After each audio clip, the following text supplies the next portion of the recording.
Hey everybody, I'm Kevin Flynn on the latest Over the Ball podcast. We talk Iceland's big win over England, wrapping up the U.S. performance in Copa America, and Lionel Messi's retirement from international play with Janis Mihalik, Paul Carr, and Mike Wojtola. Download us by tapping the Listen tab of the ESPN app.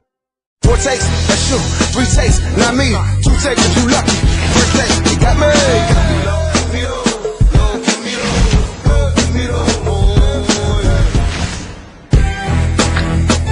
Good morning. Welcome into another edition of First Take. You noticing anything different going on here? It is a special women's only edition of First Take right here on ESPN. I'm Jen Latta filling in for Molly Karam, and I'm joined by ESPNW's The Trifecta. You probably recognize Kate Fagan, Jane McManus, and Sarah Spain. You know they're going to bring the heat today. We will also be joined a little later by ESPN NFL contributor Annie Apple, who is, of course, the mother of Eli Apple, the newest rookie for the Giants in New York. She is always fascinating, a character, and we are so happy to have her as well. But let's get started with the takes this morning, ladies, all right? Yes, NBA action. Dwayne Wade and the Miami Heat have not been able to come to an agreement on a contract. Sources told ESPN.com that Wade's representatives have made it known to multiple teams over the last few days that he will be on the market. LeBron James will also opt out of his deal, but as we know, he is expected to re-sign with the Cavs. Kate, a lot of people love seeing these two play together. Would you like to see LeBron and Wade back together again on the court? Of course I want this. I absolutely want this. Let me point out 2 quick things, though, beforehand. 1, it does kind of feel a little bit like if Wade went and played with LeBron. Like when you're cool kids in high school, that's really cool when you're in high school. But then once you come back from college and they're still hanging out, you're a little bit like, that's a lot less cool. So I get that compared to the super teams in Golden State, a super team in Golden State, compared to the big 3 we have seen elsewhere. This would be one that was more on the aging side. And I get the money issues that are at play here because the Cavs don't have a ton of flexibility compared to a ton of other teams in the NBA in terms of being able to make something like this happen. You would have to think about either Wade taking, and this seems unlikely, some sort of mid-level exception or a sign and trade, or they trade Love to create cap room. So I get both of those 2 points are on my mind. And yet, I still want this to happen because look at Hollywood. Look at all the movies we watch when it comes to superhero movies. We have this noble idea that we want parity. Whether it's in college basketball, whether it's in pro basketball, we're like, look, parity is amazing. We want every team to have a chance. But in those movies, when we want to pay attention to something, do we want 25 low-level superheroes middling in fights? No! We want our 2 superheroes shots at the Avengers, right? Are we taking shots at the Avengers because we prefer Batman? I mean, like, I understand your point, and yeah, I mean, if this is going to increase our Snapchat filters, we're going to get more banana boats, we're going to get more NBA free agency Snap filters, I'm all for that. But, like you said, the Cavs do not have the ability to do this unless they make a trade, right? As you mentioned, they would have to give him the taxpayer mid-level exception, which is around $3 million, right? That's a big drop-off from the $20 million he's making, and Wade has never been the highest paid player on his own team, right? So you're expecting this guy, once again, to say, I want to go play with my buddy, I want to be on a team with LeBron James, so once again, I'm going to be a guy that takes the pay cut. And you're taking him out of South Beach, where he's got, that tax-free lifestyle. He lives there with Gabrielle Union, he's got his boys there, so you're taking him and putting him in Cleveland, which has a lot of meaning for LeBron, means nothing to Wade, just so they can get paired up together. And, what does that mean for Wade's legacy and how he views himself, right? 34-year-old guy, some people might say he's on his way out, but he had a spectacular season. He's defying the odds age-wise. If he follows LeBron to Cleveland, that ends up being the narrative of, is he going to win without LeBron again? LeBron goes to Cleveland, brings a title there, and then Wade, like a little puppy, goes and follows him over there. Fun to watch them together, but I don't think it's the right choice for Dwayne Wade. No. Spain, headline, taking shots at Cleveland already. I was born in Cleveland, all right? I got out. That's what I'm saying. No, but for me, I want to see it, even if he has to leave Miami, which is a paradise on earth, because I love super teams. I do. And the reason I like them is because the stakes are higher. There's more money involved,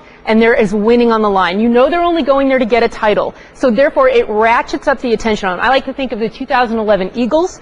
Nnamdi Asomugha, Michael Vick. She always goes to football. I know, I'm sorry. That's my I'm wheelhouse. amazed that she skipped the Jets. We've They're done nearly that. second. I know.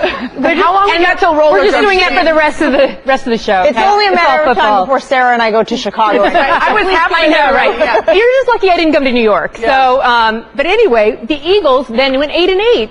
They were interesting anyway, and the reason they were interesting is because there was so much money on the line, they didn't produce. So I like that these teams that you've got Wade thinking, who could I go to? You've got LeBron thinking, who can I bring in? Because I think it makes it more fun to watch. Well, you're talking about Wade now being viewed as if he is chasing after LeBron's championship.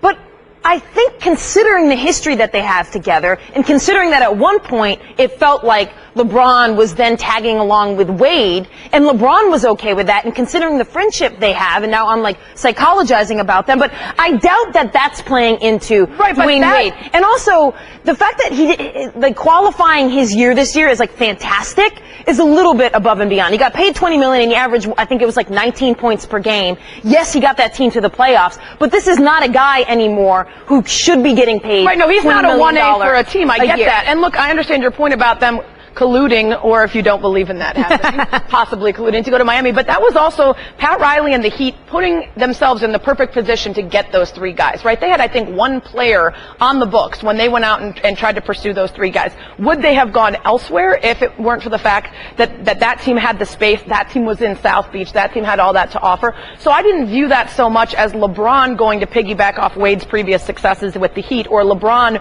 using, Dwayne Wade to get what he wants. I figured that's the space that made sense, right? Whereas in this case, I don't think Cleveland is necessarily the space that makes sense in the same way. They don't have the room. The offers that they made, the deals that they gave to Kyrie Irving, Tristan Thompson, and Kevin Love almost eliminate them from being a big player in the free agency sweepstakes. So when you're talking about Wade going there, it doesn't make sense other than to go be with his boy, which could be enough for him, but it was not that case when LeBron went to Miami. And I pointed that out at the top. This is not a case where Cleveland just has unlimited resources going into this free agency market, but it is a case where we've already talked about what they're going to do with Love.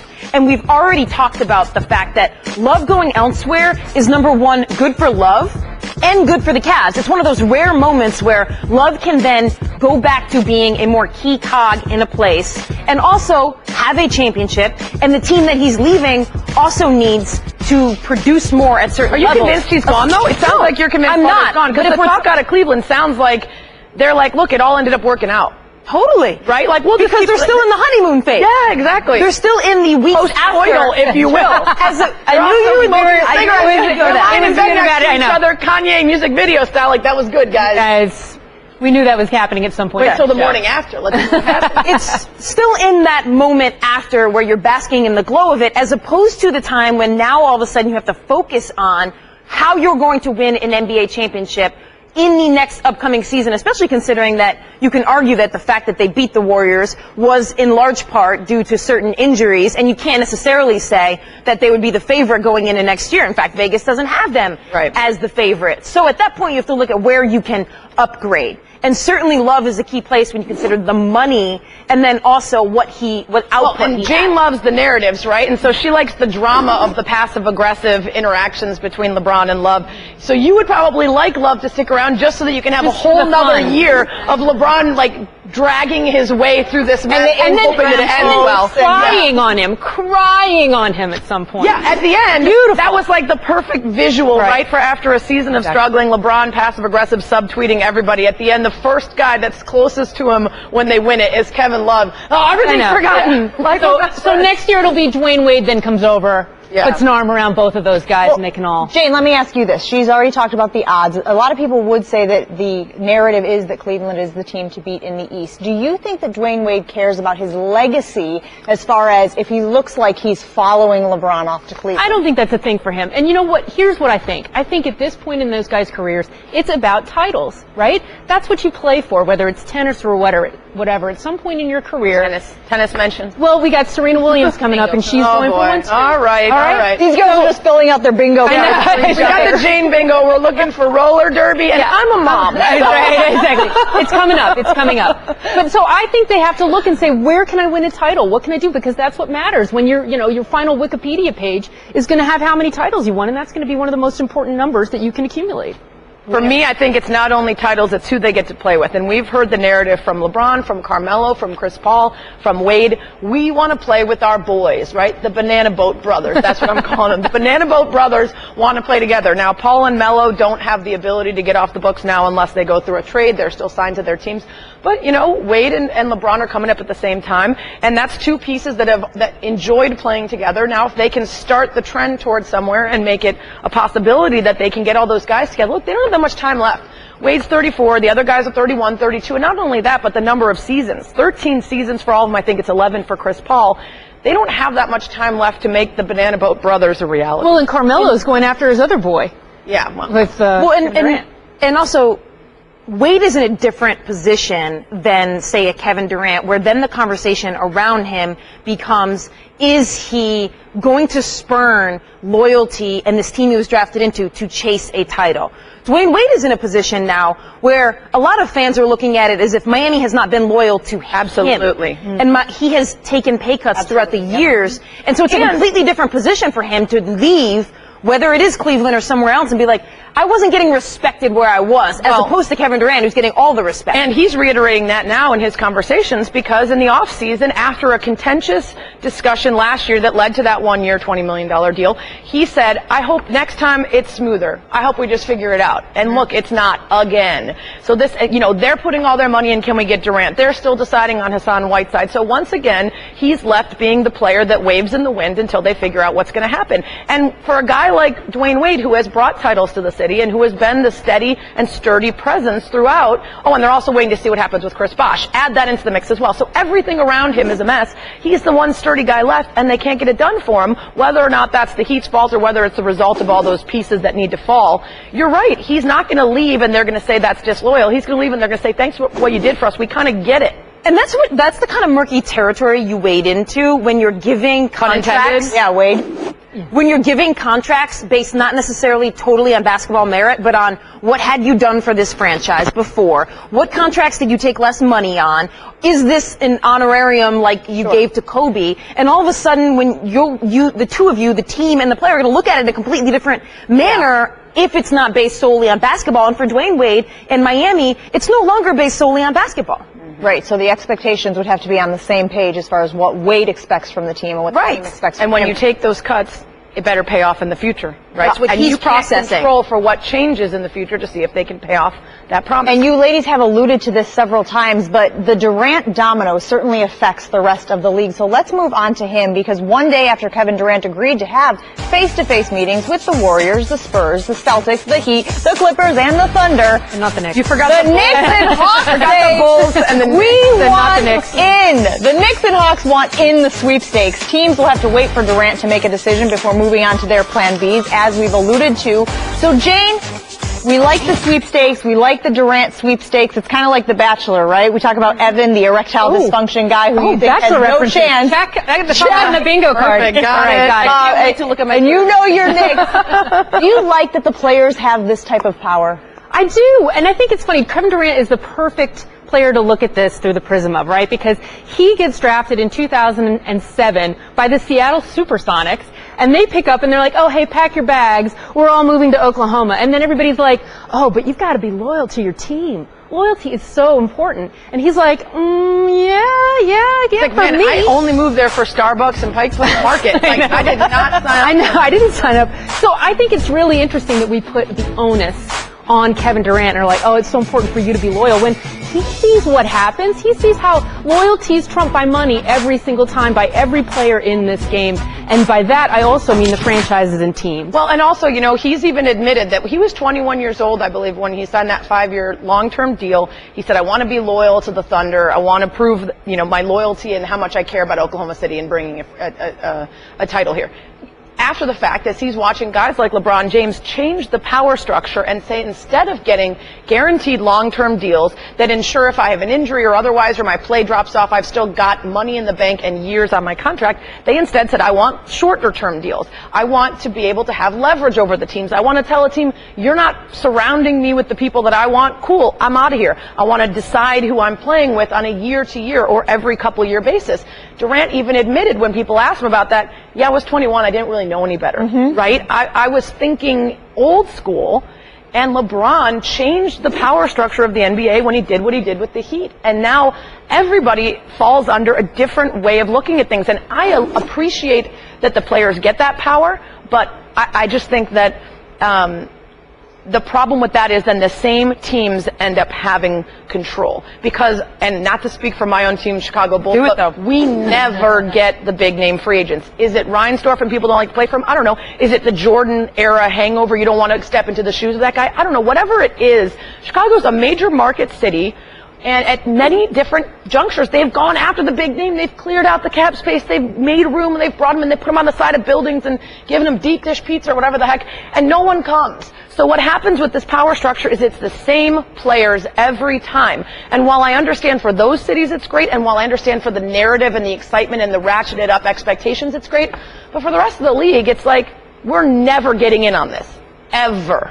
Here's why. There's conflicting reports out there with regards to Kevin Durant, right? There are some people who say he's got the option of taking that 1-year deal, and then when there's even more money in the league, as they're projecting, what, 107 or 108 million salary cap, then he might be able to get a long-term deal. And then there are others who allude to what you mentioned earlier, the fact that he is a loyalist. He wants that long-term deal. He's not going to fiddle around during free agency. So what do you make of those two sides, and which direction do you think Durant goes? Well, I think if you're just talking about money and what seems most productive for him, as everybody has said, it is maximizing it on a step ladder year by year. But when Sarah talks about the power structure and the athletes who have them, right, we're not really talking about 20 guys here. We're talking about 3 to 4 guys, really maybe 2 right now when you talk about LeBron and Kevin Durant. And the NBA used to be a place where you did want the guaranteed contract. You never saw somebody passing up on it, but now they can because of the largesse that exists on the endorsement side. So it's not like LeBron. Well, and they make so much money early that they can be free to make more choices. They have so much money now that they're like, look, I can maximize this. I can take this risk, and it's a smart risk for me. And I'm totally fine with this, especially when you look at it through the Kevin Durant prism, because it is the most American thing you can do. Now, I do a radio show on Sundays with Will Kane called Will and Kate. We always have a bunch of callers who say the American way would be Kevin Durant staying for loyalty and pulling himself up by his bootstraps and not taking the easy path. To me, that is completely wrong about how we view everything.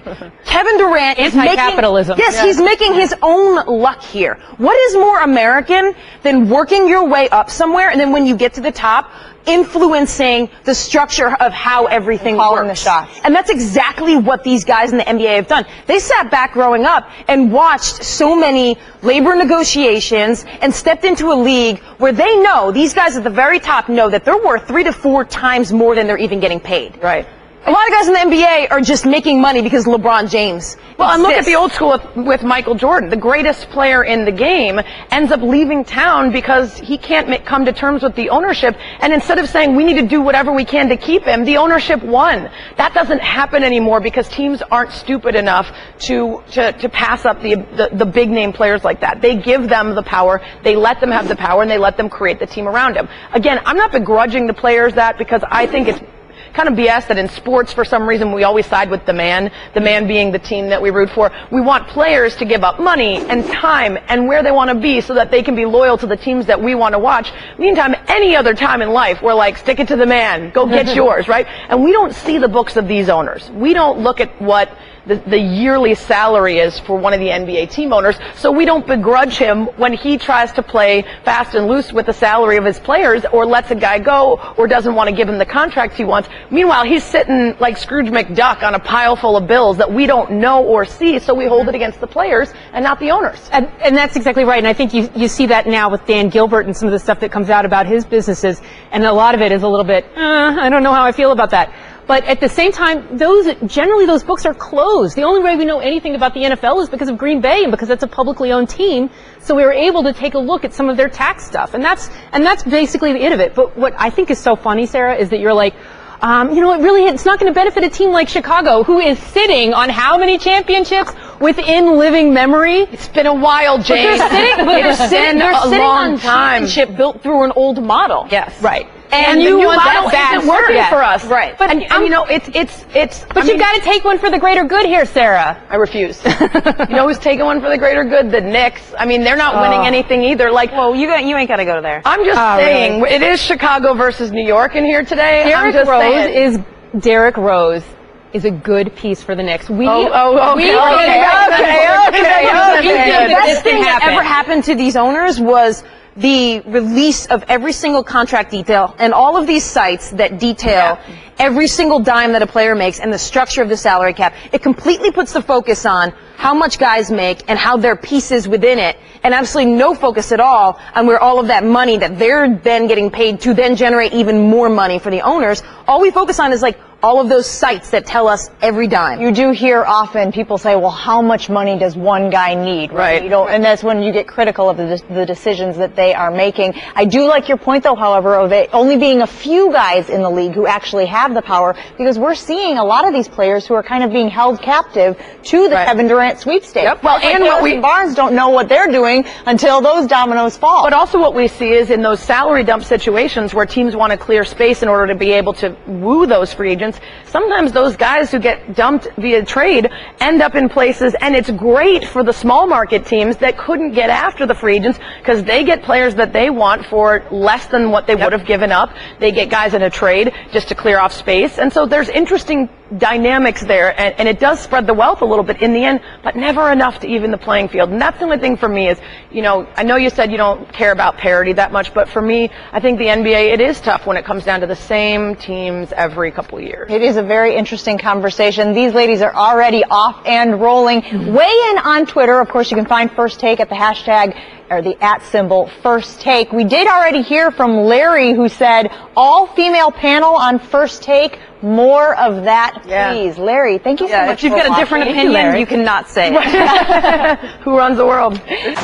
All right, guys, last Wednesday, Associate Attorney Bob Hinton, who is working on Johnny Manziel's domestic violence case, inadvertently sent a text message to the Associated Press expressing doubt that the quarterback can stay clean while he was seeking a plea deal in his domestic violence case. Hinton said in the text, a receipt indicated Manziel may have spent more than $1,000 at a drug paraphernalia store after he was involved in a hit-and-run crash earlier that week. Manziel's publicist said Manziel isn't seeking a plea deal, and Manziel's spokesperson tweeted Monday that Hinton was leaving the case. Manziel's father had this to say last week to our ESPN's Josina Anderson, I don't know what to say other than my son is a druggie and he needs help. I hate to say it, but I hope he goes to jail. I mean, that would be the best place for him. So on Tuesday, Manziel posted the following message to Josh Gordon on Instagram while wearing a Josh Gordon jersey at a resort in Mexico. It says, quote, I won't take this thing off for a week. You my brother for life. Just wait on this comeback. Hashtag Cabo Wabo. Hashtag Josh ain't here. Hashtag Hi Dad. Jane, what did you think when you saw Manziel's Instagram post? I think people should probably wash their shirts more than once a week. That's a given. Starters. But this is a situation where you think this can't, there has to be some sort of resolution. It can't continue to devolve. He is not in the NFL anymore, but he is still Johnny Football, which means that we are going to continue to watch, care, and pay attention to what he does. And right now, there are people in the NFL trying to reach out to him. They want him to see him get the help that he needs. He's clearly not interested. At some point, you have to have somebody who takes the hand and is interested in helping themselves. And so for me, this just becomes really sad to watch, the way that he kind of takes a shot at his dad in his tweet there, or in the Instagram post. I mean, if you're a father watching this has to be incredibly painful to see your son continue to get into trouble legally, with his attorney. I think it's also very interesting that attorney, Bob Hinton, is no longer in the case. He is also the attorney, by the way, who at one of the hearings on that domestic violence case was asked about it and said that he just wanted Johnny and the alleged victim in that case to, quote, kiss and make up. So, I mean, the news about this, it just keeps getting bad. Alleged victim who claims to have had her eardrum busted in that domestic violence case and claimed to have been held hostage essentially in a car, feeling like they were both going to die. Yeah, kiss and make up, probably not the best professional opinion on how that case is going to play out. I mean, watching this, it's the same stuff we've been talking about for a really long time, well before I think others were willing to get past just the entitled, affluent kid who'd been handed so much. We wanted to address what we thought were bigger and deeper issues, and as it turns out, that very clearly is what's plaguing him. The issue that I see here that reminded me of is, after watching and spending so much time talking about O.J. Made in America, I keep harping on it, but this is a perfect example that we have on tape. Videos, 911 calls, evidence, medical records of a case that went on and on because of entitlement, because of our desire to protect famous athletes and athletic heroes of ours from the results of their own actions. And for a lot of people, local police, newspaper reporters, anybody that's around these people, they may feel like they are doing a solid for these athletes by keeping them out of jail or by protecting them. But in the end, what they're doing is they're allowing this behavior to continue. And the end result for not just Nicole Brown Simpson and Ron Goldman, but for O.J. himself, was a tragedy that very likely could have been avoided had somebody stepped in early on and said, okay, you're clearly showing issues of anger problems, domestic violence issues, jealousy. How do we nip this in the bud before it continues to go on? The same thing with Johnny Manziel, and I'm not saying that this kid doesn't have to own up to his own, what he needs to be accountable for his own actions, but putting all of it together between the way that we lift up and idolize college athletes at big programs to his money symbol, to his partying.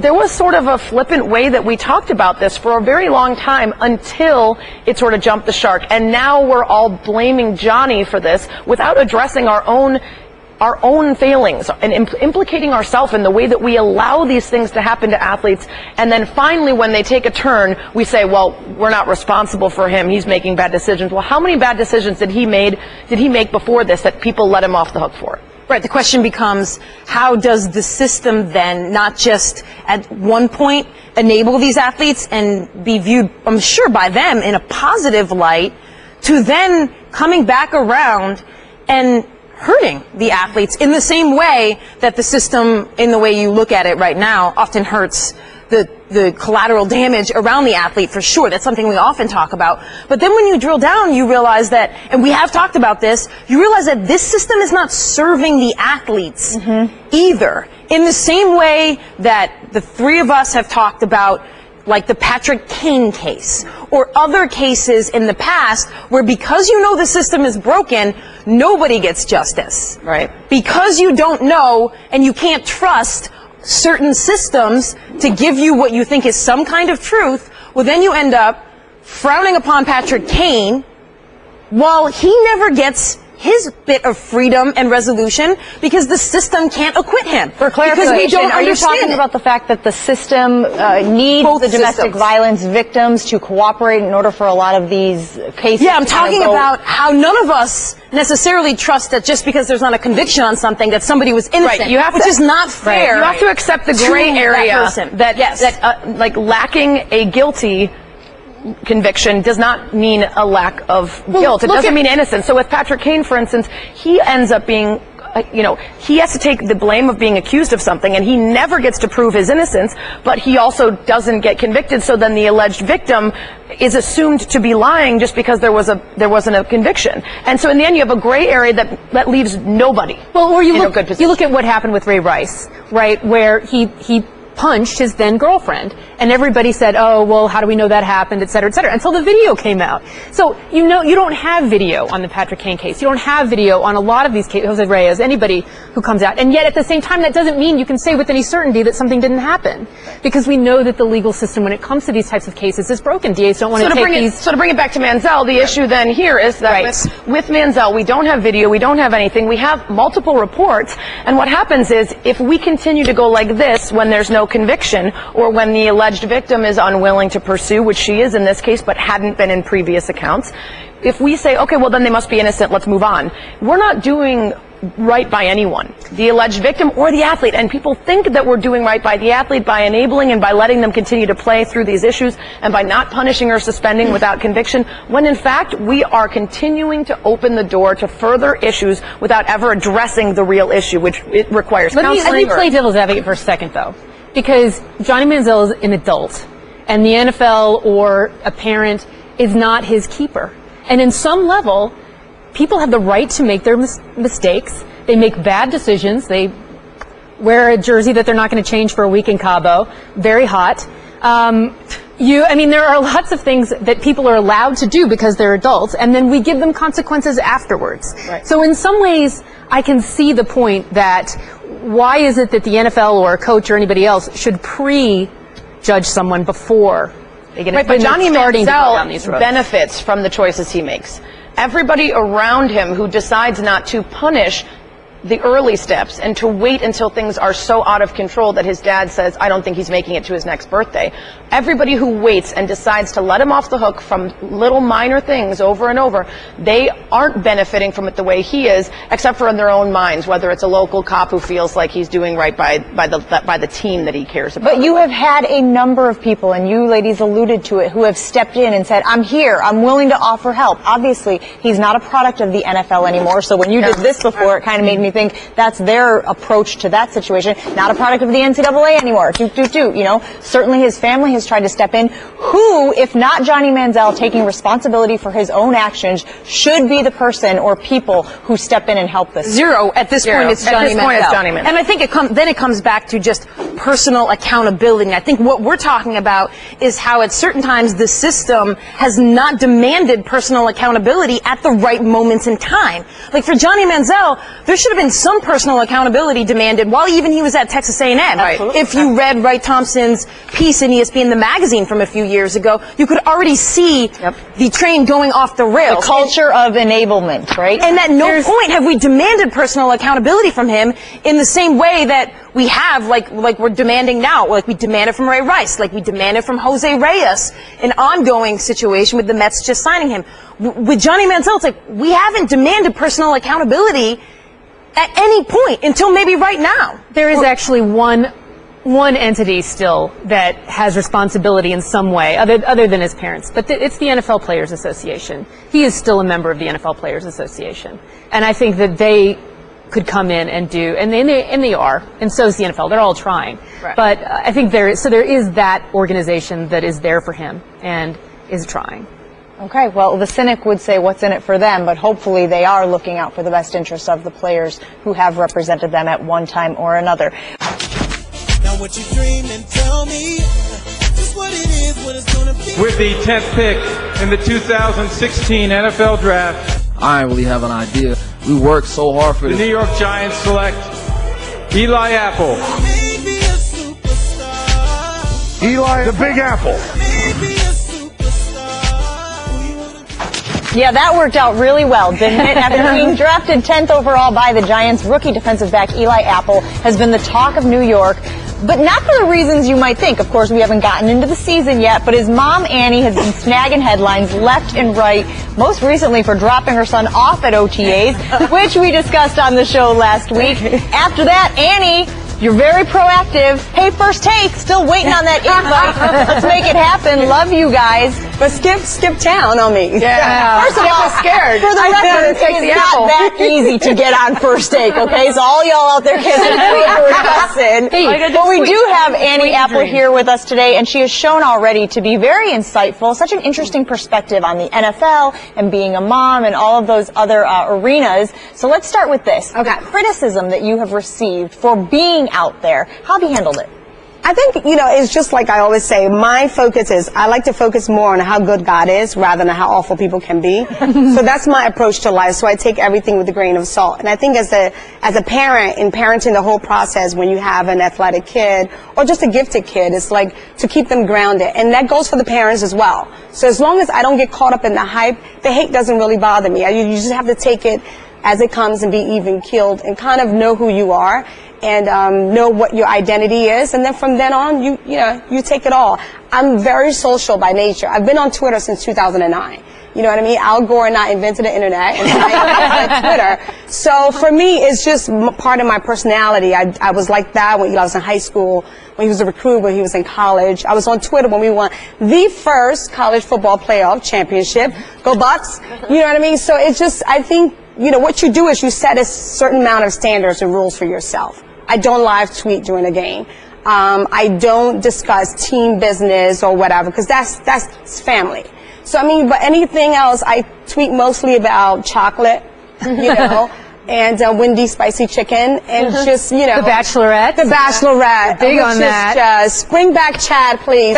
You know, just for the drama. Yeah, but what's interesting to me about that is, we'll get to the rules that you said. Okay. That's an interesting demarcation line, because we've seen other spouses and family members cross those lines, and that's where the trouble really starts for them. But before we get into that, I think it's interesting, you know, when people started talking about you joining our NFL team here at ESPN, some of the response was, okay, so she's a player's mom. Is she going to tell us about tailgating recipes? You know, that kind of BS. And then you look at your profile, your blog that you have, your Twitter feed is endlessly entertaining and insightful. So how do you... I'm taking her home with me. No, I was trying to go to sleep last night, and I kept scrolling down. I'm like months down. I'm like, oh my God, stop getting caught up in Indianapolis. But it's true, though. You know, there's these expectations that everyone fits into a box. And we like to say player moms are, oh, well, they drove them to camp, and then, you know, they make them home-cooked meals when they get home. You have so much more to offer than that. So how do you, when you approach this new gig, say to people, like, give me a chance to prove that I am not just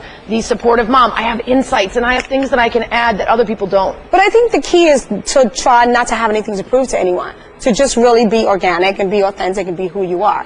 I think, you know, Napoleon once said that the future destiny of a child is shaped by the mom. So I think as mothers are not just cooking and making recipe, we're really helping to build the foundation of who these young men are, how they see themselves, and how they respect others. So for me, it's just, you know, I had someone, you know, people tweet at you, oh, well, why are you even talking? Then somebody was like, oh, well, you know, you're educators, you're a journalist, so you can talk. And my thing is, no. A woman does not need society's permission to have an opinion or to express an opinion. We have the right to speak whenever, however, within the scope of what we deem appropriate, because we are adults. So I think when you keep that in mind, plus I'm really extremely random, and I have my mother's West African, you know, sense of humor. So you just take everything with a grain of salt. I'm naturally happy. It takes a lot to make me unhappy. And I think, you know, I guess we'll get to it, but I think you have to set some standards and protocol for yourself. I always believe that processes takes out personalities. So when you have a process and you have what you do as a family, when you have rules, then you follow those and you live your life. And you have these processes, and for, I'm assuming, a large chunk of time when Eli's in high school and perhaps in college, there aren't a lot of pressures exerted on that process. Now all of a sudden Eli's in New York City, in the NFL, where the pressure and the media attention and the dissection of everything he does is so magnified. Don't forget the group that we've sliding into his DM. Not just his. Not more of those. What? But now everybody's DM. Now these other pressures,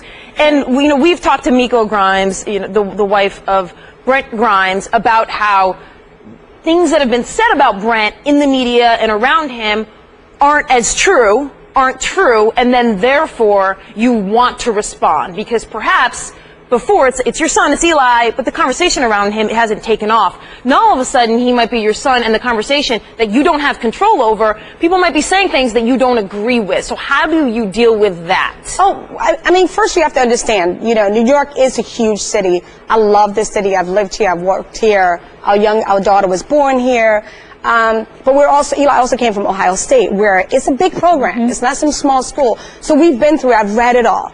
My motto is I never defend my son, because it's not important and it doesn't matter. Everyone has the right to their opinion, just like I have the right to mine. You can't go fighting every battle, because then you lose the moment and you lose the ability to enjoy watching your son do what he's dreamt about doing since he was 10 years old. If I'm distracted by all that, I'm not focused on what's important. And what's important is watching him get better, watching him do what he loves to do. So that's my motto. I don't defend him. I don't debate all of that. I mean, it doesn't matter. I mean, people live in your mansions rent-free. They have their opinions, but it's all up to you. Take her home with me as my life coach, because they're living rent-free in your mansions, like just like parallel parked and live there. Yeah, don't give them space up here. You can't. And I think for me, that's why I love this country. Everyone has the right to their opinion, and you have the right to block them. You know what I'm saying? It works either way, but that's part of the game, and I can't, as a parent, shun that. I think fans are passionate, but I always say passion without compassion leads to hate. So you have to kind of monitor that and keep that in perspective. Right, and what you said about not tweeting during games, I'm sure that's partly your rule because you understand that your own passion might cause an Ayesha Curry, this game is rigged moment. But you know what? For me, I always believe that it's not about what people say to you, how you respond. So I think for me, it takes a lot. Like, I never let anyone get to me like that. You know, I'm glad I didn't live tweet, you know, during our Penn State game 2 years ago, where it was just like such an experience getting from your car to the stadium. But I mean, that's all part of it. You take that all in, you know, one thing that will help, and I recommend this for all moms and wives, have a group chat. That way you can text your group chat what you really want, and you put the rest, you know, to the world. So you just monitor that. But I mean, at the end of the day, who are you? And that's what it comes, because your response tells people who you are. And we all have hiccup moments, but I think you just focus on what's important. Your kid is living his dream. Nothing beats that. So, Annie, I'm contractually obligated to mention that I am also a mother, at least once every so you can all team stretch mark. Yes, baby. exactly. Gotcha. Yes. All right. So my kids, 13 and 11, and I know that sometimes when I discuss, like, you know, my social media greatness with them, they may or may not be so interested in it. Sometimes I get a little bit of a okay. So, you know, you being out there, I went to Giants camp after Eli came in, and I was like, so what do you think of your mom? And, you know, and he was so diplomatic. I guess, you know, you taught him well. But seriously, that relationship between you two, is it affected at all by your having a voice? No, I think the key to parenting is when you're raising your kid, you're developing trust. And you make so much of an investment in that trust you've built that when they're all adults, they do trust your feedback, or they do trust your, your recommendations. I always say once your kid becomes a teenager as a parent, you're more a consultant than anything else, because you can't make them do anything. I think my job, what I do with Eli and with all our kids, is just to remind you who you are. Where do you want to go? And if you make a decision, I'm like, wow, is that really in line with what you're trying to do or where you're trying to go? So then they make that decision themselves. So it's not like I'm telling you what to do. I'm just reminding you who you are, and perhaps that decision or perhaps what you want to do doesn't fit in line with what you do and what you're trying to, where you're trying to get. But we have a really great relationship. Eli's very chill. Like on his best day and worst day, he looks the same. So, you know, and I'm like more animated, but I think we're very much alike, but we respect our differences, and I'm really proud of him, and I mean, he's excited for me. He just shakes his head all the time. Yeah, so I want to ask this, because I know from what I've seen from Eli, his answer is basically the same. She has always been like that. She will always be like that. Crazy. I'm just going to let it be, and so far you are nailing it, right? Not only is your opinion appreciated by people, but you're getting gigs out of it at ESPN. Oh my God. But I was, as I mentioned, scrolling your timeline. You know, I gotta eat. Scrolling your timeline. You don't have to buy me the house, Eli. I got it down. Yeah. But I was scrolling your timeline, and I noticed one particular, as I said, you're into The Bachelorette. You wrote, if Jordan Rogers' pants weren't so tight, he would have kicked James' butt. Tight pants will never let you prosper. They're too tight. Hilarious. But you've now got Eli Apple on the eyes of Aaron Rodgers, right? Let me tell you. You're ripping on Aaron Rodgers' brother's tight Let pants. me tell you, if Aaron needed to hear that to play well or not, then Aaron has 99 problems. So you don't believe in bulletin? You don't believe in bulletin board material? I really don't. For Eli's got his enemies aren't going to be I really don't, because I think when you have, when you are behind the scenes, because I mean, when your kid is at this level, you've gotten to know a lot of families, other players who've been there. These guys all are really professionals. They work hard. They love their job. They're going out there to win. No one is giving them more. If you're great or you're trying to be great, that's the motivation in itself. It's not going to come down to you talking about his brother. Oh my God. I do want to set up a meeting, though. I know. want you to be sitting next to Jordan Rogers at a Giants-Packers game. You know what? But Aaron has to know. I'm sure he texts his brothers like, bro. I want to know more about the process, because I think sometimes we can think of Twitter as everybody just sending off missives. I know I often spend as much time on a tweet as I might on like a paragraph in an actual Are you serious? story. And that's how we're different. She's very contemplative. I'm wondering what your process is. Have in the last 6 months you composed a tweet and then deleted it? Yes, have you? What's your process? Do you fire Well, things off? I think like sometimes autocorrect hates me. So if it puts a word that I don't like, I'll take it out. But I'm really random by nature. And I think for me, what was more important was just to continue to be who I am. Not worrying about, I mean, I live for an audience of one. Whether you have 22,000 followers, the most important thing is who are you following? And I think for me, that's what keeps me grounded. I'm naturally awkward. I'm random, and I think like if I'm feeling something or if I've gone through something someone else has, so I kind of share that. And I think that's what people relate to. Someone asked me like, oh my God, what is your social media strategy? I don't have one. I'm just Annie. You know, I'm born in West Africa, came to America as an immigrant.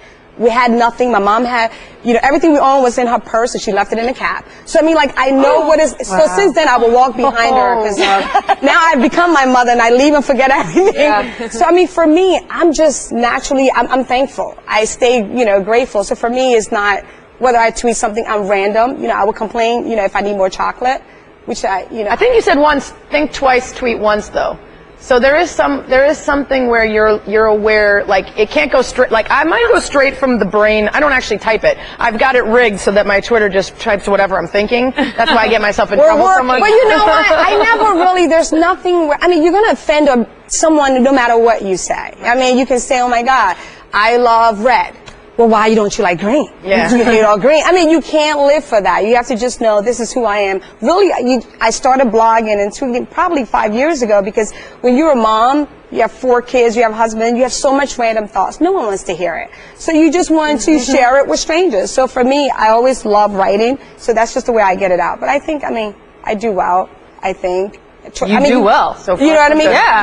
I can't worry about everyone. I can't worry about everyone. You're very relatable. You're very authentic. Yeah. Clearly, there's a self-awareness there that we appreciate here, and I'm sure people at home do as well. Did we give your Twitter handle?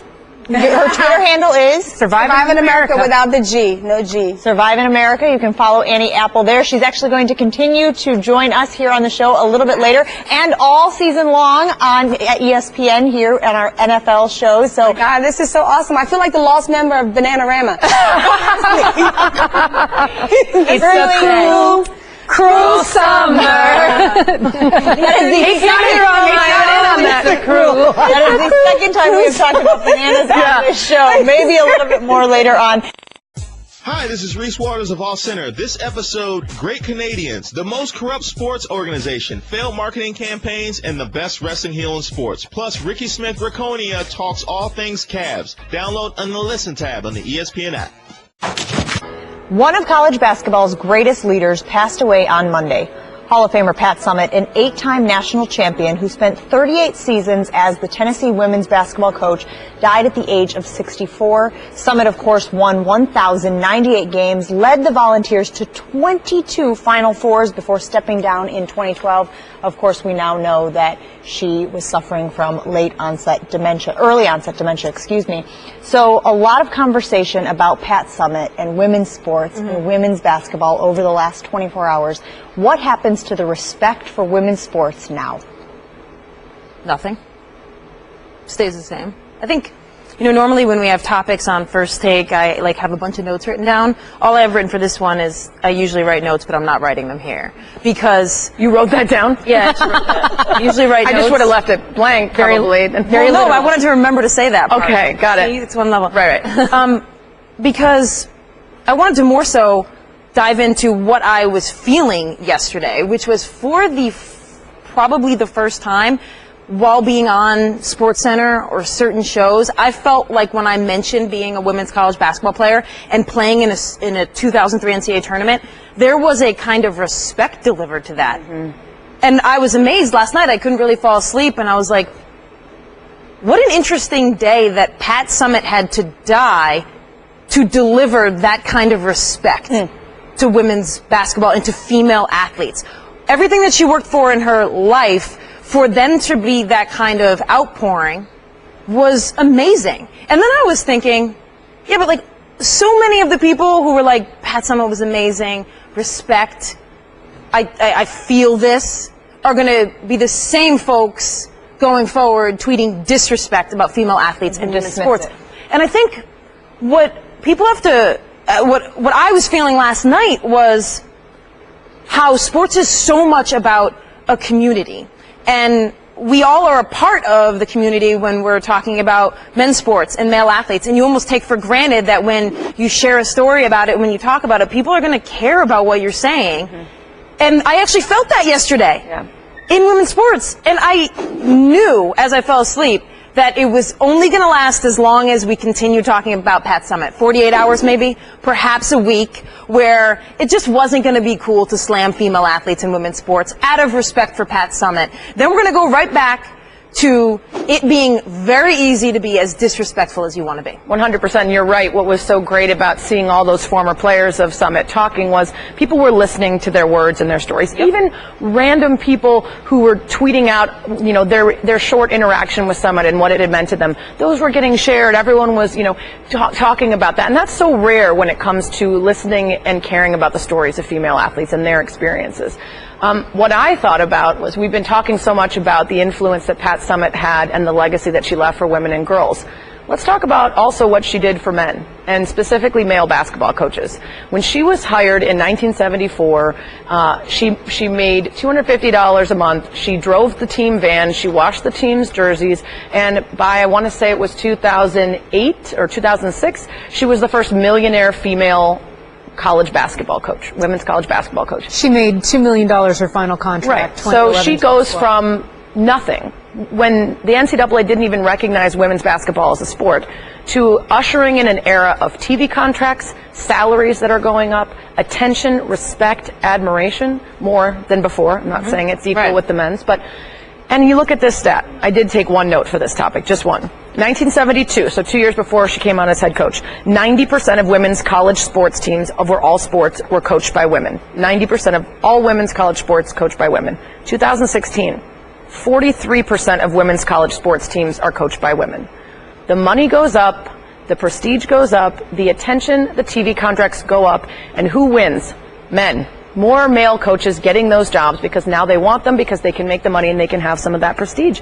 It's not to say that there aren't men capable of doing those jobs, but to drop from 90% to 43%, look at everything that Pat did for the female athlete, and instead, by bringing all that attention, it just became another place for men to take the jobs of women. I will say that the level of respect and attention that women get as athletes now on a daily basis has gone up an awful, awful lot.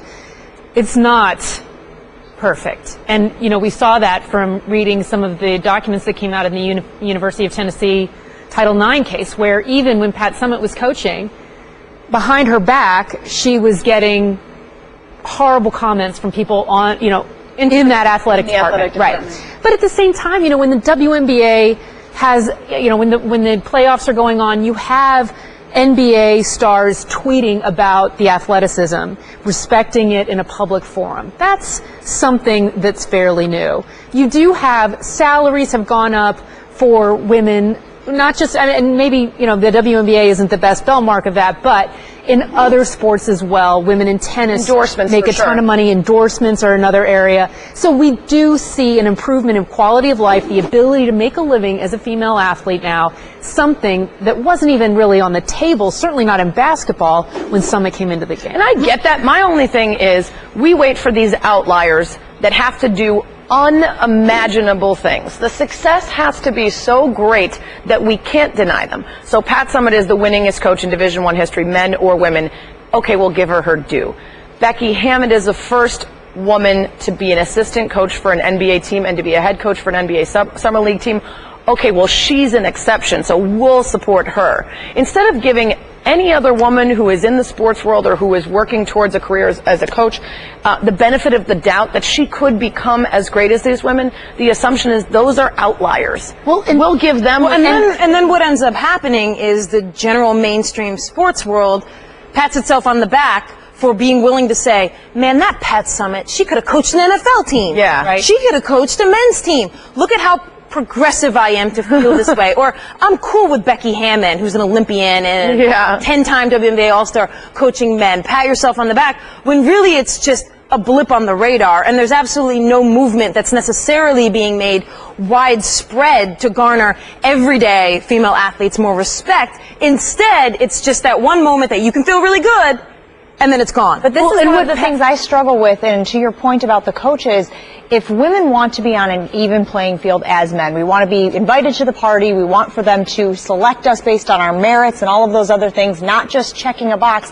how do we know that those women aren't getting opportunities and that a lot of times, or many times, the male is the better candidate? That's what I struggle with. Right, I'm sure. Why wouldn't you have even one female then be the best candidate for a men's team? It's simply, we also does not swing both ways. Men are able to coach men and women equally, but you don't have a female candidate who's then looked at and said, oh, maybe she should be good. But also, the Women's Sports Foundation just did a study on this, very specifically investigating institutional failure within places that gave preferential treatment to male candidates even when they were less qualified. So I'm not saying that that is always the case, but there are actual studies and research. There's also a lot of research and stories. We've done a bunch of them on ESPNW about female coaches who have been fired at colleges without cause, despite their great successes, many times based on homophobia. There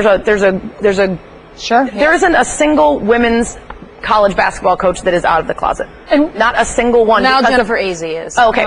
We there have is a single women's basketball coach. There is a point. Right. There is one single, because the perception is because of recruiting, because of recruiting, and because of expectation, and because of still people having issues and deciding that they don't want their daughters or whatever to go. So it's not to say that I think that that every woman is more qualified than the men. Of course, there are men getting jobs because they're more qualified, but we've done research into it, and we have discovered that the playing field is not even. And the sad thing is that women, what's great about Pat Summitt is that she actually got recognition for being a woman coaching women. Like, a lot of times the recognition comes with like a Becky Hammon or a Jen Welter or a Catherine Smith, where they're women who make inroads in men's professional sports. So for her to be able to get the accolades she did actually coaching women, right, it's amazing. And to turn down the men's team and say that's not an upgrade. That's not an upgrade. My main takeaway yesterday was the feeling that what I was saying about women's sports was relevant to the audience and not being degraded, I noticed as unique. Right. As I sat there on SportsCenter and told stories about playing women's college basketball, there wasn't half of my brain that was thinking, can't wait to look at my Twitter mentions. Sure, there's a bunch of people out there who don't even think that's a real sport. Right. I fully felt respected. And the people wanted to hear it. And they wanted to hear it. Yeah. And that, I pointed that out in my own brain. Right. Was surprising. The realization that was the anomaly. That is the anomaly. So the challenge then is just when you hear female athletes talking, maybe consider listening with the same level of gravitas and respect you gave when you were listening to all of the stories about Pat Summitt, because that's actually what women's sports is. She was women's sports. Right. It doesn't have to be a eulogy in order for it to demand respect and interest. That's a really interesting point. Really great discussion, ladies. Very, very informative and very unique, obviously. Something that you would only get here on this all-women's panel here on First Take. Last week, an attorney working on Johnny Manziel's domestic violence case inadvertently sent a text message to the Associated Press expressing doubt while the quarterback could stay clean while seeking a plea deal in his domestic violence case. Manziel's father had this to say to our ESPN's Josina Anderson, quote, "I don't know what to say other than my son is a druggie and he needs help. I hate to say it, but I hope he goes to jail. I mean, that would be the best place for him." Manziel posted this message on Instagram to Josh Gordon. It was a picture of him wearing a Gordon jersey overlooking a hotspot in Cabo. He said, "I won't take this thing off for a week. You my brother for life. Just wait on this comeback. Hashtag Cabo Wabo. Hashtag Josh ain't here. Hashtag hi dad." Back here on First Take with the women of ESPNW's The Trifecta, and Annie Apple has joined us yet again with what I'm sure will be interesting perspective on this. What were your thoughts when you saw the hashtag Hi Dad from Johnny? First of all, I am familiar with Johnny Manziel. I think his senior year in high school, I produced like a halftime show for another network's cable channel, and he was in an All-American game then, so I got to spend about a week with him, Marcus Mariota, because, at one point, Johnny was committed to Oregon, then he went to Texas, and then you have, Marcus going to Oregon. So I spent a week with these guys, and when my initial meeting with him, and even before then, I interviewed him for an article over the phone. I got to talk to his mom. He's a very chill kid when I met him. I think one thing I loved about him when I watched him play, or just watched him, he was this little guy, but he exuded a lot of confidence. He was fearless on the field. I mean, to see him play, was amazing. So clearly, you know, the mom in me, definitely, you're so heartbroken just to see him battling this illness. And that's what, at the end of the day, it is. It's a definite illness. And it's heartbreaking to see. I don't know how anybody can get any kind of, you know, anything gleeful from this. The illness really being sad. addiction. Exactly, the illness being addiction. I know his family is kind of in a tough spot, but I think also what also hurts me is, like, I just wish that his parents, I know they're frustrated, and I don't even know what it's like to walk in their shoes dealing with this. But I think as an athlete and as a family, your job is to really be a refuge and really to insulate. There's a difference between condoning and you know, and enabling. You know, you can be there, you can love it. Doesn't mean you're condoning his behavior, but you have to at some point be a shelter and a refuge for him. It's hard for him to trust his parents if you're going to put all his. But what, don't you think they tried that approach? And doesn't it seem like, and that's what Johnny Manziel's father says when he's asked. We tried forever to get him to go to rehab. We put him in rehab, and his dad said, you know, he has more money than us now, and he has more control. So while I understand your point, and it hurts me to see Johnny Manziel's father saying these things to the press, I feel like he's reaching out publicly because it's the last-ditch effort to say, if people can see this and hear this, they might think twice about offering him alcohol or drugs or bringing him in or partying with him and thinking that it's okay. As a family, I mean, listen, whether your kid is in the NFL, the NBA, or their accountant, your kid, because he or she plays sports or has certain talents, they're not immune from the stupidity or the disease of their generation. That goes without saying. Everybody's battling something. Is it my place as Eli's mom or somebody else's mom to go out there and put it all out? How does that help your child? Because they need, at the end of the day, someone they can turn to and trust. And if you can't get that from your family, it really leaves you lost. Because think about it. Your family is supposed to be your foundation. That's where you go to be safe. That's where you go to be you, goofy, whatever it is that you need to be. But you can't find that, you're literally lost. And in a sense, so that's the balance. It's not, because you're not coming out condemning him doesn't mean you're condoning what he's doing. But is it helping him, though? Well, we've never seen a situation like we have with Johnny now. By that, I don't just mean an addiction to an athlete. I mean the way that all of this from day one has played out on social media, and how I think a lot of us, and we've talked about this, feel like we almost know Johnny because he burst onto the scene as a young kid at Texas A&M in a way we might not know. Won the Heisman. Yeah, another NFL player. But there does seem to be some concessions being made over the last year and a half to Johnny Manziel that we haven't necessarily seen when other athletes have gone down similar paths. Why do you feel like the energy around Johnny Manziel has always been so different? I think because, I mean, Johnny came in, he was not the prototypical kind of big, husky, whatever. He's this little guy with a big arm and just a lot of personality. And so when he burst on the scene, I mean, he's the first freshman, I believe, to win the Heisman. He was really young. Fame is a weird thing, and not everyone handles it, the same. I grew up watching football in the 90s. No one knew who had a problem, who was battling drugs. Like, no one knew that. You didn't have social media. Reporters really didn't cover that unless you were, like, found naked in a parking lot somewhere. They were like, hey, we ran into that guy. He was butt naked in a parking lot. But normally you didn't know about this. Now we live in a social media age, and Johnny is such a big figure because when he came out, he had LeBron behind him. He had Cleveland.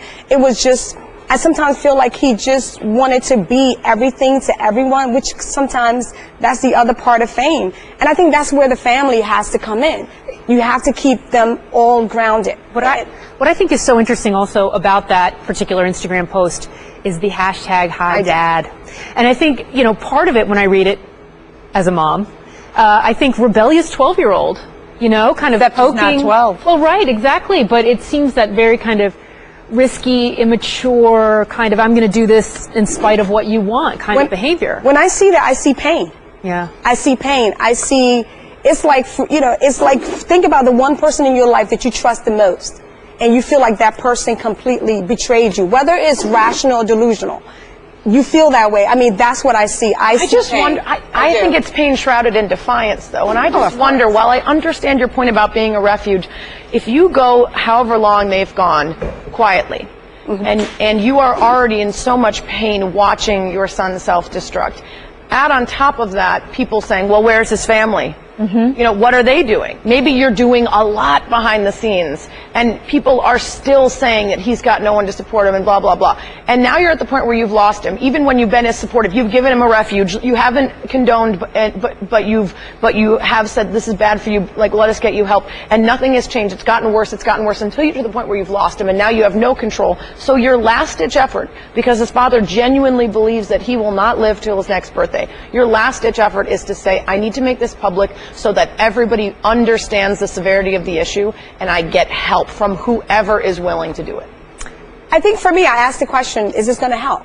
Right. It's just like, all right, take the son factor out of it. Talk about your best friend.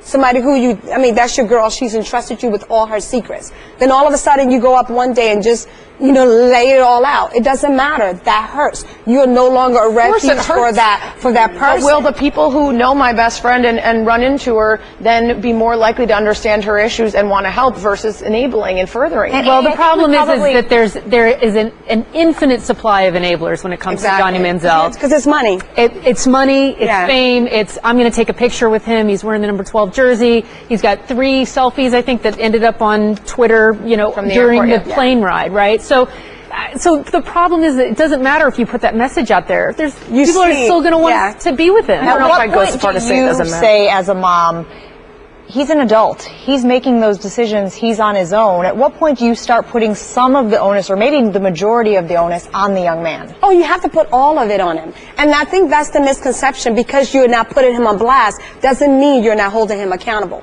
Every parent, I know a lot of parents, moms and dads in this business. Nobody's kid is perfect. Everybody's kid is battling something. But by putting that kid on Front Street, is that helping them? They have so many people who have opinions and everything about them and in their lives. How is it that you coming out saying that, he needs to go to jail? Nobody's disagreeing with that. But I think at some point, let the public have that.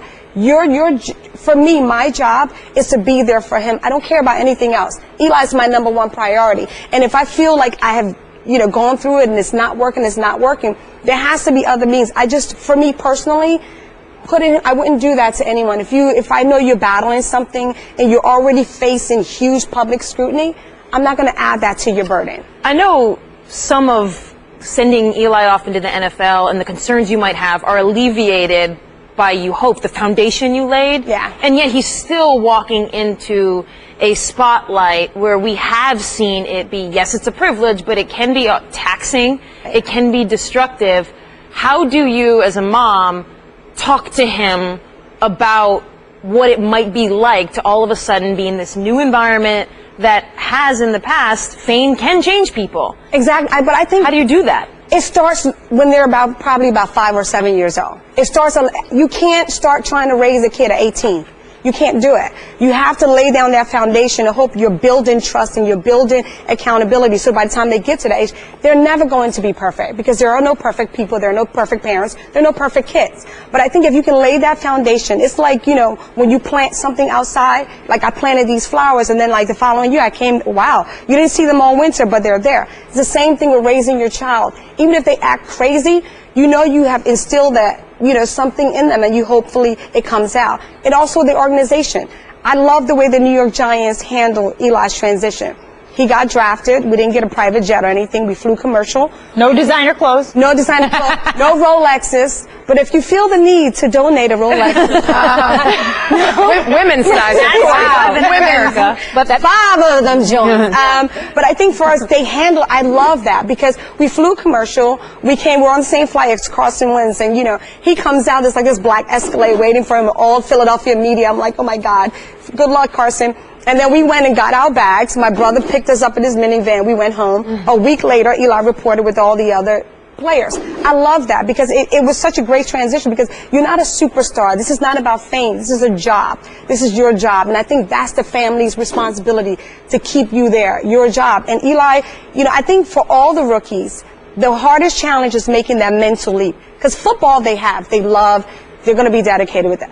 It's all the other things. It's like, for Eli, he still sees himself as a 20-year-old college kid, but to everyone else, see you differently. Like those cartoons when you're on the desert and you're so hungry and thirsty, a mirage. and then your friend starts looking like a hot dog or a burger. And that's why I tell them, I was like, to many people, you're still Eli, but somebody else, you're a burger, you're a Shaq, you're whatever. So I think it's the job of a parent to be that, to be that foundation. I know people were laughing like, oh my God, you put your son, the video of me. I was like, our whole family, like we would have fit the dogs in, but the dogs were busy.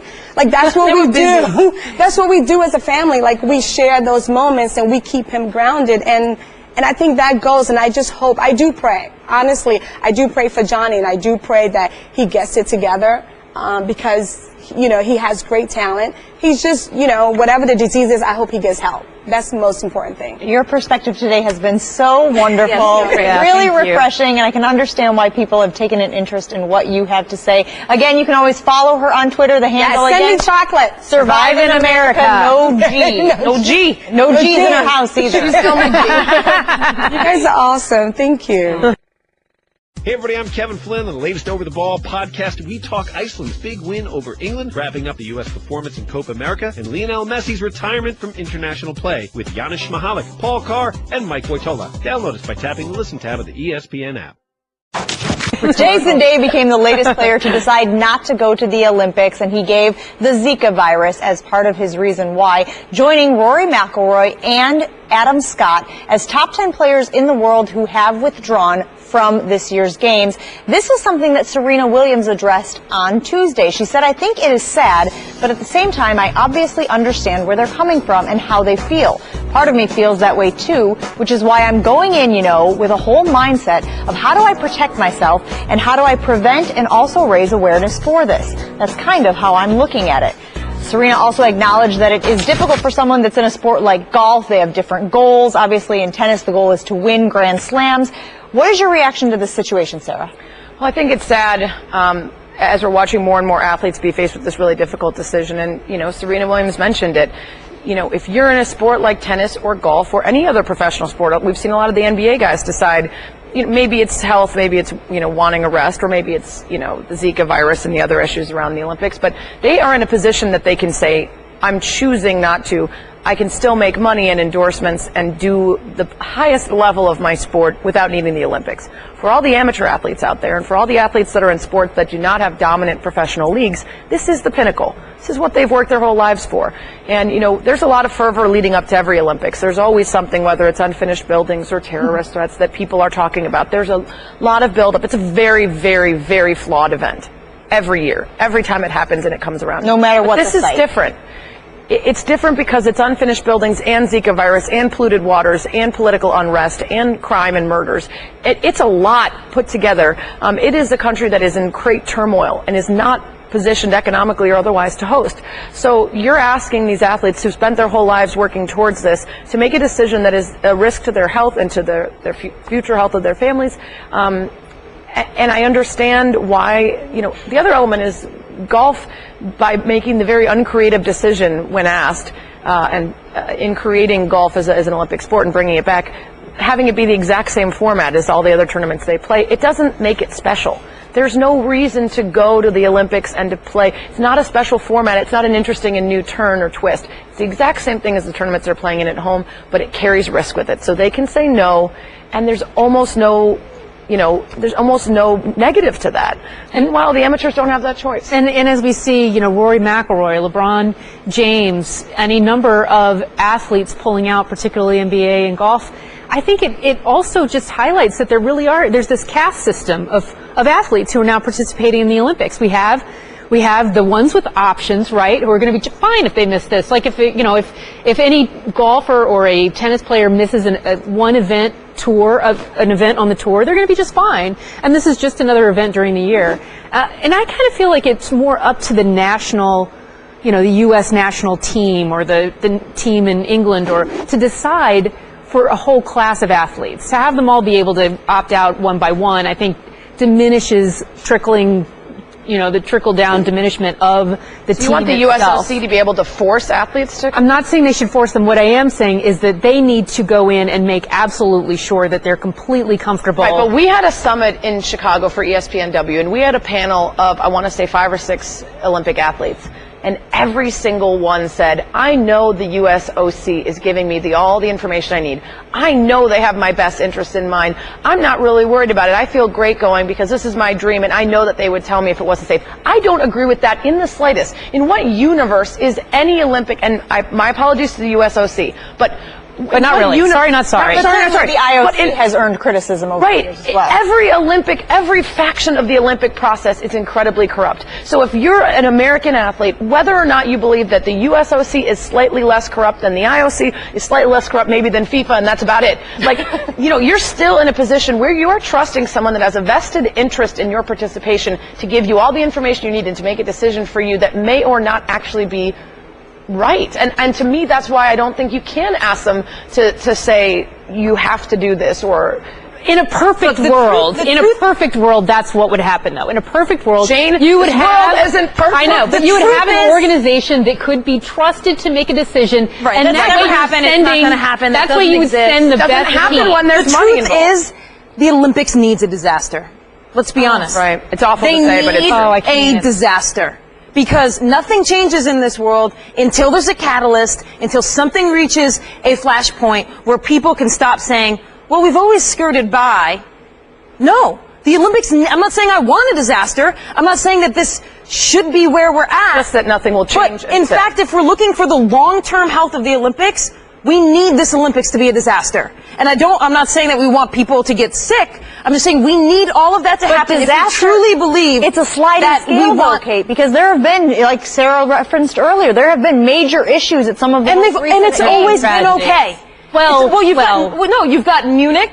You've got Atlanta Olympics, but those weren't about the infrastructure and giving the Olympics to a city that couldn't handle it. Munich was about a political situation. Right. The Atlanta Olympics was about a single bomber. We have not had a part where it's just been a complete falling out of the bottom. But even this recent in Sochi has major problems. The safety issues are so important because of those two things, though. And you don't have that infrastructure. I know, but you don't have that infrastructure in place here in Rio. But my point, and so I'm concerned because back of my mind, that something like that is what could happen, and that's what you are sending athletes into. Well, but that's not the point. That's not the point here, because there's always going to be in our world today security issues. The point with Rio is that we have given it to a location, as we have in the past, that isn't ready. And before, it's always been, well, if we figured it out, and then therefore the Olympics went off well, so we can keep behaving the way we've been behaving. Okay, part of the issue is you have to assign an Olympics so far in advance, right? So when they gave Rio the bid, I believe it was 2009, they were economically and fiscally ready. They seemed like a country that was actually going up in terms of their economic status within the globe, and they seemed like a perfect place to do it, right? Beyond the fact that I'm sure they had their own dealings with the Olympics to ensure that they got the bid. But you have to give them that much length to plan, and by the time we get to now political unrest, structures that aren't ready. So it's very difficult because it does take a lot of lead time, and you don't know what's going to change within the world. Well, but we're also giving Olympics to locations based on the belief that they should be building the infrastructure, and there's an upside to it. That's the flaw in the plan. And I get what you're saying about the lead time, but we're allowing that lead time because we're giving Olympics to places that aren't ready. Places that aren't ready. And then they're destroyed afterwards because they don't use the buildings, they don't make the money that they claimed. What's going to change how we operate other than a disaster? Well, nothing changes in the history of the world until there's a flashpoint. Every time you say it, though, I get a little bit nervous. I get a little bit tense. You simply can't afford to send an Olympics to a different site every 4 years anymore. The sites themselves can't handle having to build that kind of a massive infrastructure. Something has to be changed with that. Olympic no longer tentatively. Olympic That's a great idea. Olympic island. Every year you and build different countries take control. To your Sounds point, like a YA novel. I don't mean disaster. No, I just mean understand. everything that we think may happen, small issues of that comes to fruition. It just seems like it would lead to just a larger rug.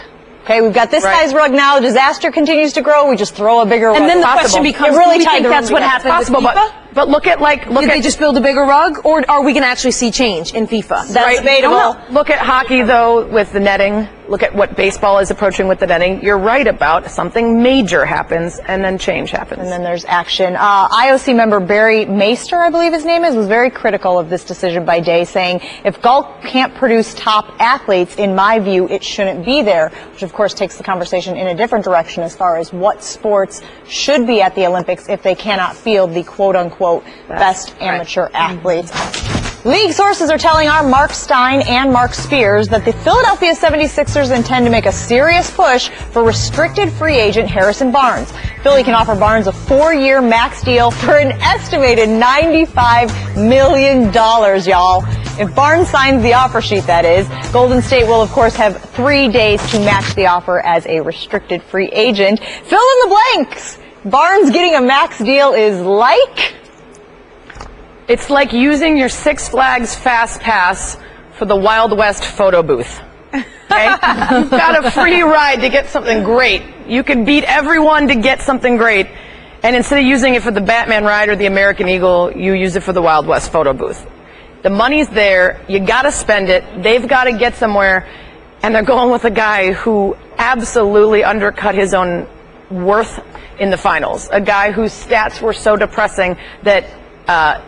compared to other people on his team who are also underperforming, he still managed to stand out as the most underperforming and embarrassing performance. So to me, you're desperate. Everyone's not going to get Durant, but you still end up saying, oh my God, are we really going to spend this money on Harrison? Do you think that they're kind of leaning in and being like, are we really going to can we do that? Do you think the 76ers are worried about his playoff I think they're all whispering. They're not speaking above a whisper. Okay, like we just did right here. Well, it's like buying premium seats to Nickelback.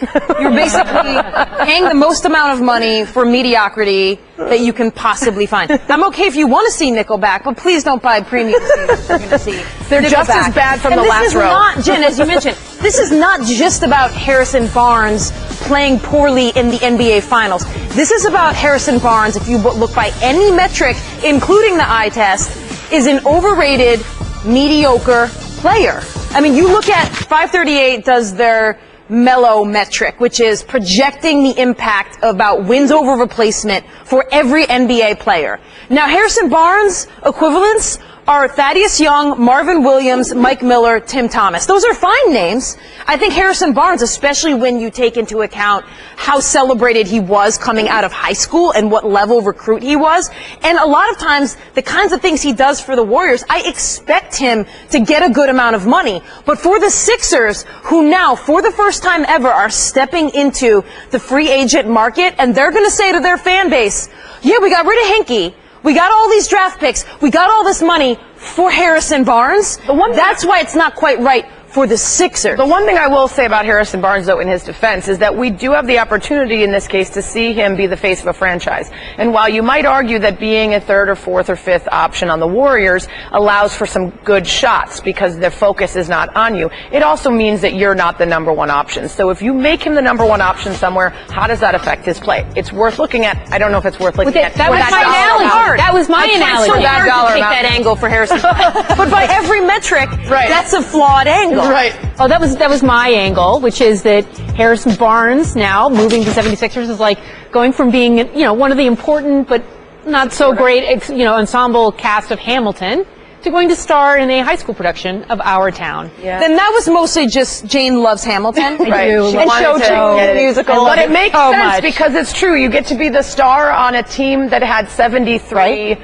and came losses, coming from a team that had 73 wins. Absolutely. Right? So you're the hottest ticket in town. Everybody wants to see you. All you have to do is drop the name of your team, and everybody loves you. Right, exactly. Who cares if you're only out for that one moment with Lin-Manuel? You just shimmy in the background during Yorktown, the Battle of Yorktown. And all of a sudden you're in our town, and you have to carry everything. I know. But maybe you rise to the occasion. It's just that maybe he doesn't throw away his shot. Thank you for the added Hamilton reference. Shot, Jane.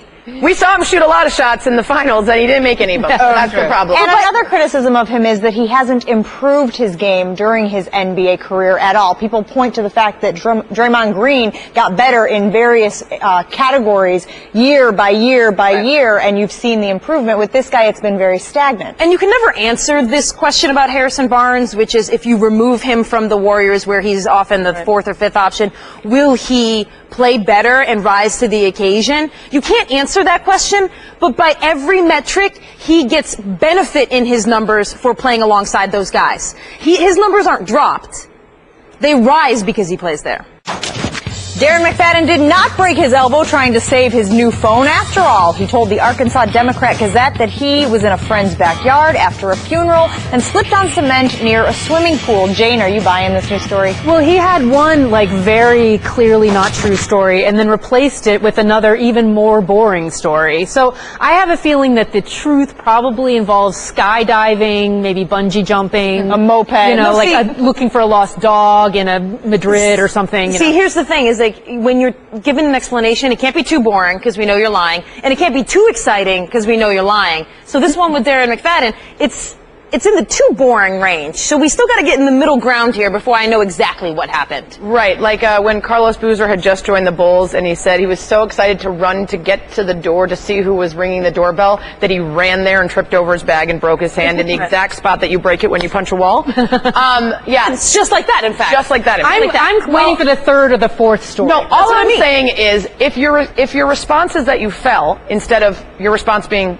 that you fell, then why are you even correcting it? Is it because you're annoyed that people made memes of you dropping your phone? I do think that the funeral part was a strategic inclusion, because now you're like, oh crap, you went to a funeral. Right. This has been First Take with ESPNW, The Trifecta. They are back tomorrow. Thanks for watching. We'll see you next time.